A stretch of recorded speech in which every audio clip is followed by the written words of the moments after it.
Thank you guys so much for being with us this morning.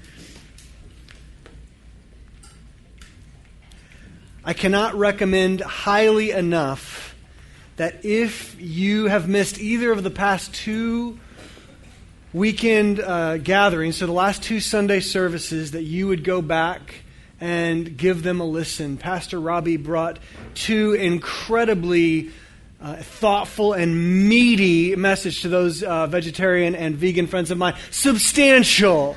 They were substantial. They had a lot of heft to them. And like Paul, like the Apostle Peter says of the Apostle Paul, some things he says are not easy to understand. That was one apostle talking about another. And while the messages were so good and so clear, you could miss something. And so I would encourage you, with messages that rich and that substantial, please go back and give them a listen. I cannot recommend them highly enough. This morning we are concluding our 4-week series on consumerism, this bane of a 21st century American existence, this idea that you need to live for you, and you got to look out for yourself. And we've talked over the last few weeks how this is deep-rooted in our heart. Even if we don't think that we're always living for stuff, we're often just living for ourselves, and you're the consumer of you. There you go, live for yourself. And then last week, Pastor Robbie talked about how consumerism is so clearly, evidently snuck into the church. We bring it into the place of God, the place of worship, and it has gotten amongst us. And today we're going to conclude. And here's the thing. I want to give you kind of a disclaimer, all right? Whether you go to church every Sunday and as much as you can, or whether you haven't been in church for a long time, I just want to say this. The passage we're going to talk about today in Scripture is a familiar one to most. You go to church all the time, it's definitely familiar. You haven't been in church in a while, it's still probably one that you think you've got nailed, at least academically what it means. And so I'm just asking that you would not put yourself in the position of saying, oh, I know all about that. That's for somebody else. And I'm begging that each and every one of us would ask that the Lord would open up our hearts, we would open up our ears and see if He will speak to us powerfully through a very familiar story. Before we get into it, I find that I am often forgetting something. I find that my wife is even more often forgetting some things. And so between the two of us, there's a sense of forgetfulness, and we're forgetting where our keys are, or where our sunglasses are, or where our cell phones are. Excuse me. And so we asked some of you, we kind of just did a quick survey this morning, and what are some of the things that we as people tend to forget? Harvey said he forgets his sunglasses. There we go. I got finally something in common with Harvey. Andrea said that she forgets to eat breakfast, which kind of sounds like bragging. I just don't even need food. I'm so deep in prayer. That's not what she said, but sometimes I forget to eat breakfast. Someone said they forget grocery store items. I do that all the time. I'll go. I have a list in my head, right, which is not as good as a list on your phone or a pinned out list on a piece of paper. And you think you get everything. You get all the way home and you go, oh, I forgot what was the most important thing, the reason I went in the first place. I got all this other stuff. I got a whole truckload of yogurt, but where was the stuff I really needed? We had 3 people in a row, I think I'm reading this right, 3 people in a row, Ryan, Don, and Mike, all mentioned that they forget to take their allergy medicines sometimes. Medicine sometimes. I forget to take my allergy meds. Yeah, so 3 people in a row forgetting to take medicine, not something to forget. And then Chris jumped in with the super manly generic, sometimes I forget to take out the trash. And so we forget all kinds of things. And the person we're going to look at today in this parable, a very famous parable of Jesus, what I'm going to mention to you and what I'm going to kind of bring for your consideration is that he's forgotten something too. But it's a little more important than sunglasses or keys or even grocery store items. And so we have said throughout this series that there is this disease in our culture. And at the end of last year, early December, my wife was diagnosed with a disease, a very serious disease, breast cancer. And I remember our oncologist, which is a doctor who specializes in chemotherapy and cancer. And I remember our oncologist, this very sweet but very kind of to the point lady, telling us, we haven't gotten the test results back yet, but here's kind of what the different stages of cancer mean. And she said stage 1 means it's this size. It kind of means this is how we tackle it. Stage 2 means it's roughly this size. This is how we handle it. This is how we tackle it. Stage 3 means lymph nodes. It means this stuff over here. This is how we tackle it. And she kind of takes a deep breath, and this is her job. And so she says, but stage 4 is when the disease has metastasized. And that's a word like, if you grow up kind of in our country, you've probably heard that word. We all probably know someone who has had cancer. It's impacted almost every family. 1 in 8 women will get breast cancer alone. Those are the statistics. And she said at metastasis, if the disease has metastasized, all we can really do, and she's telling us this as we're waiting on test results, all we can really do is make you comfortable. All we can really do is help you fight and delay what medically is inevitable. And I'm sure some doctors will disagree with that, and I'm sure some doctors would say it differently, but that's kind of how it was delivered to us. If it has metastasized, there's nothing really we can do. I mean, we can delay, we can bring comfort, but at that point it's spread. That's what metastasized means. It means it's gone from the place of origin, and now it's spreading into new organs, new parts of the body. And she said at that point we can only really kind of just hope to help. We're not really looking to cure anymore. And I can just remember thinking, I appreciate your clarity, and there has got to be a nicer way to say that. Like there's got to be, as a husband of a young wife hearing this, you just kind of go, man. So number 4, there's no real, according to Western medicine, there's no real hope. I mean, at that point, she just would kind of shrug, and she's at least partially religious, and she said, I guess that's when you pray. And I was kind of thinking, like, I'm going to be praying all the way through this, no matter what the tests come back. But the Lord reminded me of kind of this very recent story in my life, in our family's life,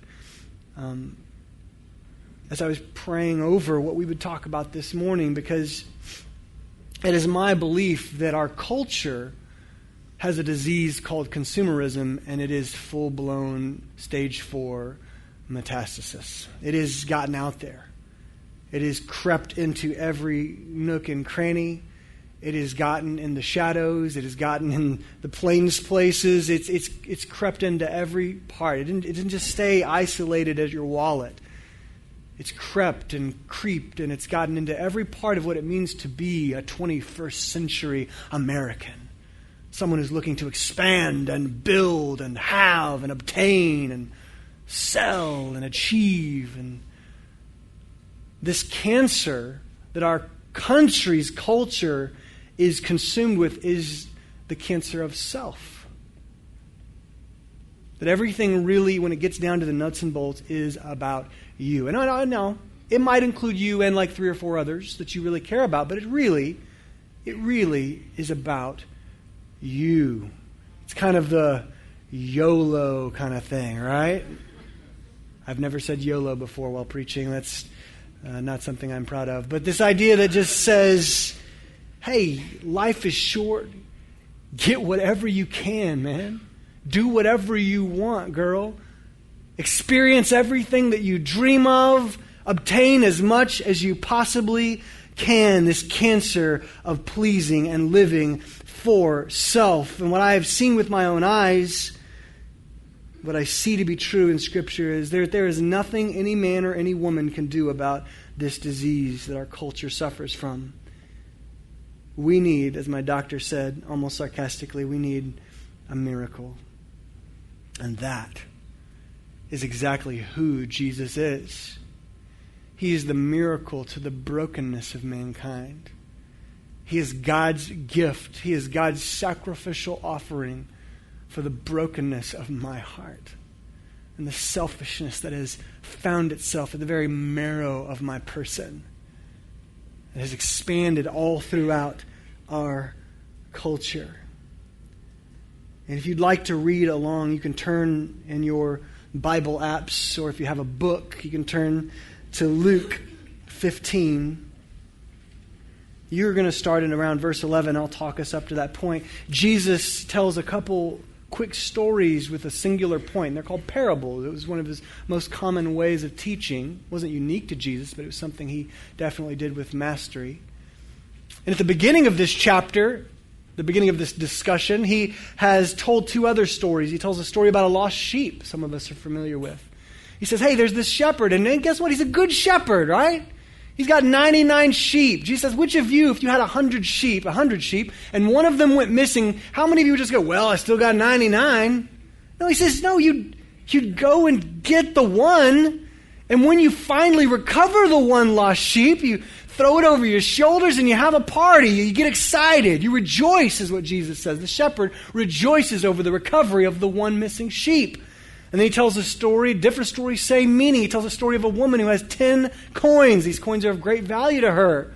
She has 10 coins and she loses one of them, and somehow she knows she lost it in the house. You ever done something like that? You lose something, you don't know where it is, but you know it's somewhere in the house, and that's what the story Jesus paints. He said this woman has 10 coins and she loses one. Now she's counting, she only has 9.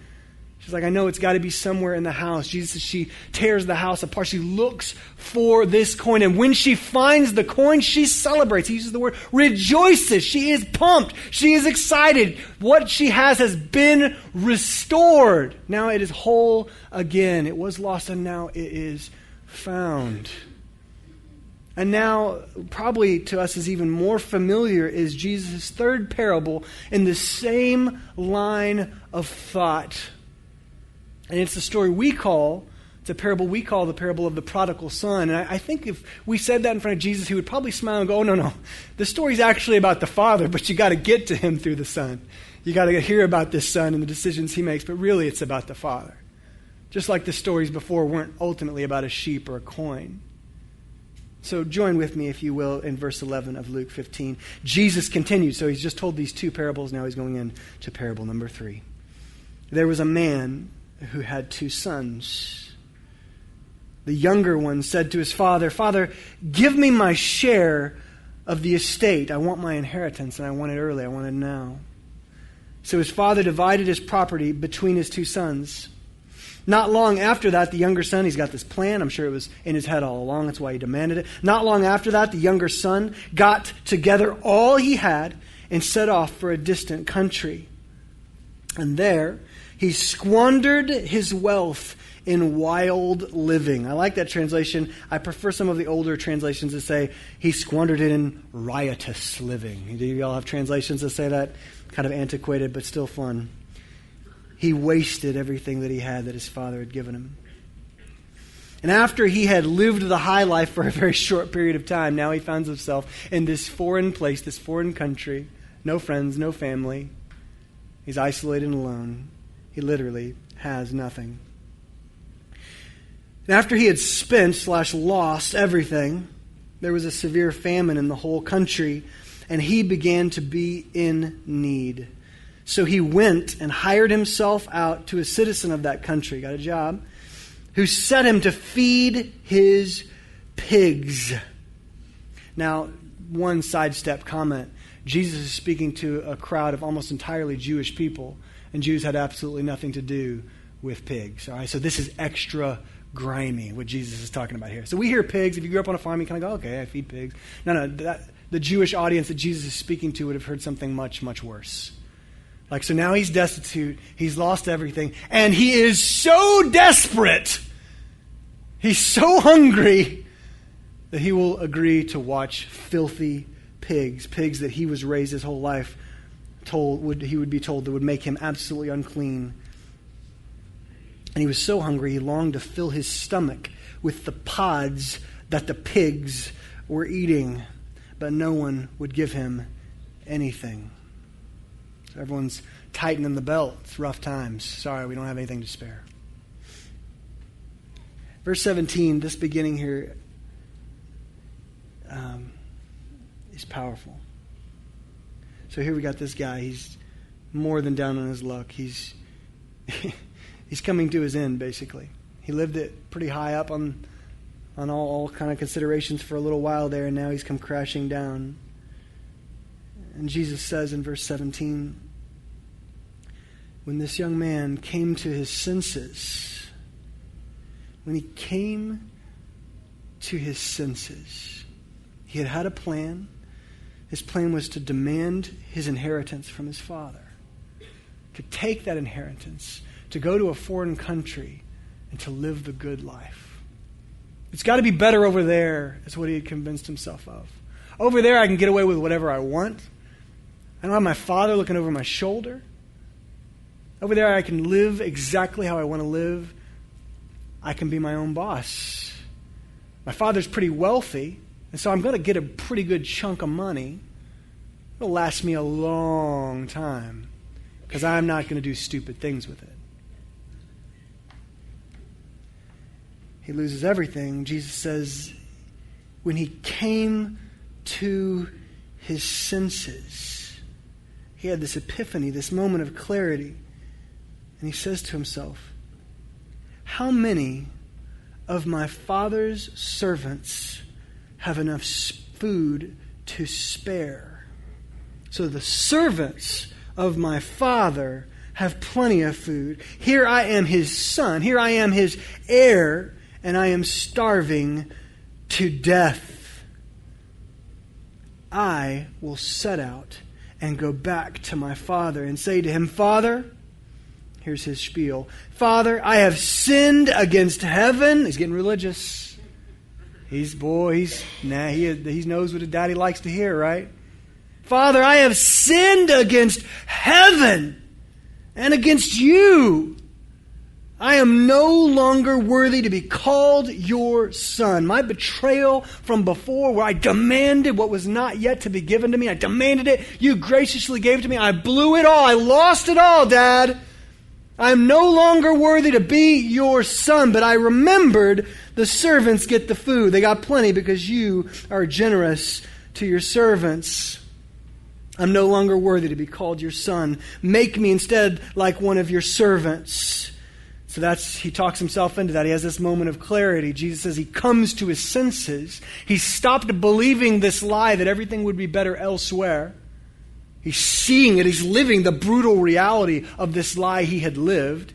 He comes to his senses. The light bulb turns on, right? And he goes back to his father. That's what he's going to do. I'm going to go to my dad. I'm going to fall on my knees. I'm going to tell him I've sinned against God and against him. And I'm going to tell him, please just give me a job. Just let me be a servant in your house. So he got up and he went to his father. So Jesus kind of does a jump cut here where cuts out all the traveling. But while he was still a long way off, his father saw him and was filled with righteous indignation. There's my loser younger son who demanded that I give him his inheritance.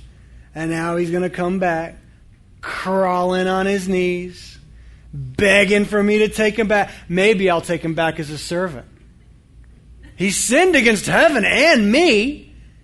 Yeah, that's not what he says, and that's not what he does. Jesus is telling a story about loss. But he's also telling a story about redemption and reconciliation. The lady found her coin. She got to have a party. The shepherd found his sheep. He got to have a party. And now this father sees this son a long way off, Jesus says. And he was not filled with righteous indignation or judgment or anger or he'll have to earn my approval. No. He was filled with compassion for him. I love that. He didn't wait for his son to make it all the way down the dusty trail. He needs to walk this path of repentance. And then I'll have a talk with that boy. No. The father sees the son a long way off, and he starts running. Now, we get that he's doing something, that he's taking action. We understand that, but in this culture, a rich man was never in a hurry. The rich man wasn't going to pick up his robe and start hitting the trail, man. This wasn't the jogging era, okay? Like, this rich man never needed for anything. He was that wealthy. People came to him. People ran to him with their needs and their requests. And he always had enough. He was never lacking. But in this parable, in this story, Jesus says the rich man sees his prodigal son, the son that has blown it, the son that abandoned him, the son that betrayed his family. He didn't stay and raise on the farm. He didn't raise his family back in that culture. You didn't just move off. No, you built your home next to Dad's. This son who had betrayed not only his father, but his mother and his family, he sees his son coming back. Picks up his robe and he starts trucking in the direction of his son. He ran to his son, threw his arms around him, and kissed him. The son said, he starts his speech, right? He said, remember the journey was in a faraway land, so like he's had a lot of time to perfect this speech. The son is ready for what he's going to say to his father. He is appropriately humbled at this point, right? So he says, Father, I have sinned against heaven and against you. I am no longer worthy to be called your son. And that's where he has to stop talking. He doesn't get to the next sentence. He doesn't get to the part where it's, hey, take me back, please, as a servant. I'll just eat those crumbs that you give your son. They have enough. Just please just take me back. I know I've betrayed you. I know I messed up. I know I am wrong, and you were right, Dad. Just please, mercy. He doesn't get to say any of that. Though he had practiced it, you can be sure. Because his father has other things for him. But the father said to his servants, Quick, bring the best robe. Go into my closet, right? And get the fancy one. The one that I only bust out at the nicest shindigs, right? The one that I barely ever wear myself. Go get that one for my son. Look at him, he's a mess. Looks like he smells like pigs. What is going on? Go get the best robe for him. Put it around him. Put a ring on his finger. Now this would identify him not as a servant. This would identify him as one of the family. This would be a signet ring that would represent him as a part of that family. If the son had one of these rings before, it was probably long ago pawned, right? Now he's walking back to his father with no ring. His father didn't go, what did you do with that? Someone's out there walking around with our family crest, representing that, like, what? No, he just sees that he doesn't have a ring and he goes, no, this is my son, and my son has a ring. He's a part of my family. Put a ring on his finger. Bring the fatted calf. Now we kind of get this, but that's the best one, right? That's the one that's most ready for a party. That's the one that's most ready to be eaten. That's the one they've been saving and kind of, feeding, I'm sure, in a very ethical way, good kind of grass-fed, here we go. But this is the one that they'd been plumping up for the big party, right? And now the father has a different plan. Not that party down the calendar way, but no, tonight there's going to be a party. Go get the fatted calf and make it ready. Let's have a feast and celebrate. For this son of mine was dead and is alive again. Famous words. He was lost, but now is found. And Jesus says, so they began to celebrate. I'm going to be brief, okay? What had got the prodigal in a big, bad way was not that there was nice stuff in the world that he wanted. It wasn't about him having eyes for other things. The ultimate problem of this young man is that he had forgotten his father. He got far away, and even before he left, you could tell he had these dreams of what life was going to be like. Life was going to be better. The greener pastures were certainly somewhere over there. He no longer appreciated what his father had given him, what his father was for him. Something over there would be better than this. And it all comes crashing around him. He had forgotten his father. What he comes to realize, and what I hope that any of us who are in the clutches of the same consumerism that grabbed this fictitious young man in a parable, is something you and I will be able to realize as well. Is that the prodigal's hope is not something out there, but the hope is found in returning home.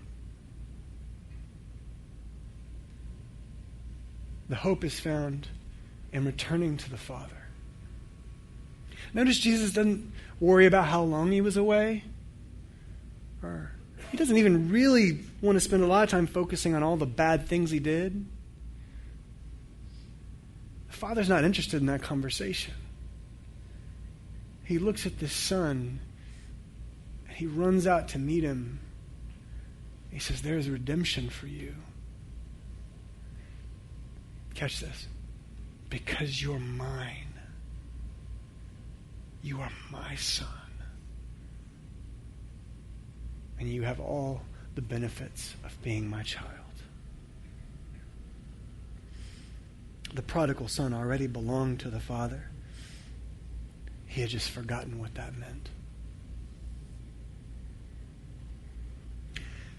In this world, in our culture, it is easy to forget keys and sunglasses. It is easy to forget to take an allergy medicine if you're feeling good in the morning. It's easy to forget to take out the trash. But may it never be said of us that we have forgotten our Father.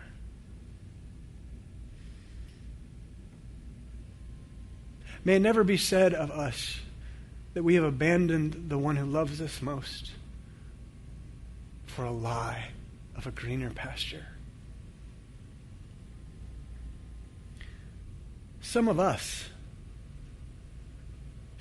are in a prodigal way right now. And maybe you're full blown, right? That you're all the way prodigal right now. You've taken your inheritance, you're doing your thing, you're living for you, trying to be a nice person, right? Nowhere in here does it say, and he was a mean kid. Like that's not a part of the story. We're not going to read that in there. But the fact is you are living for you. Maybe you haven't said that out loud, but if you just analyze the evidence, it's all pointing directly back to you being the most important thing to you.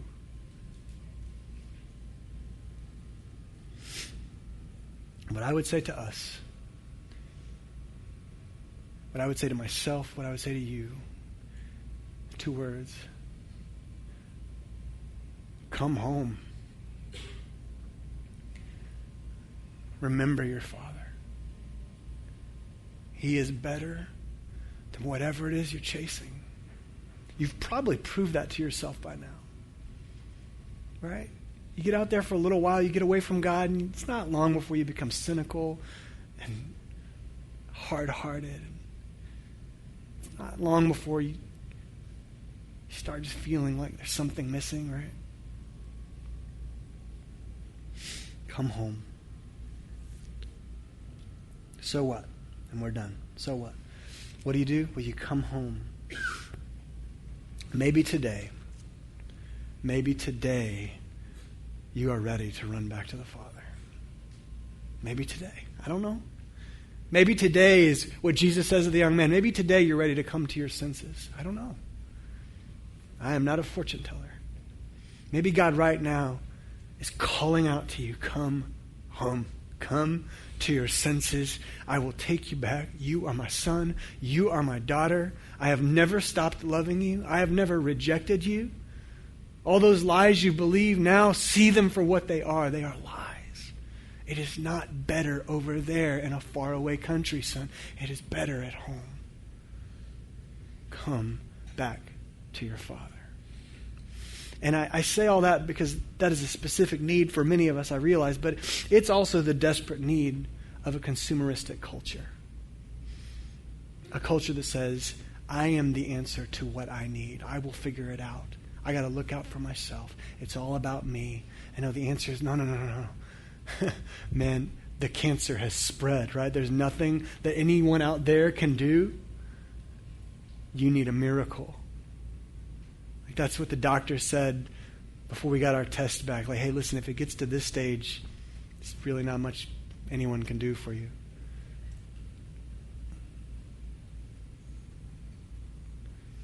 You need a miracle. And that's Jesus. He is the miracle of God, sent as the answer to a broken humanity.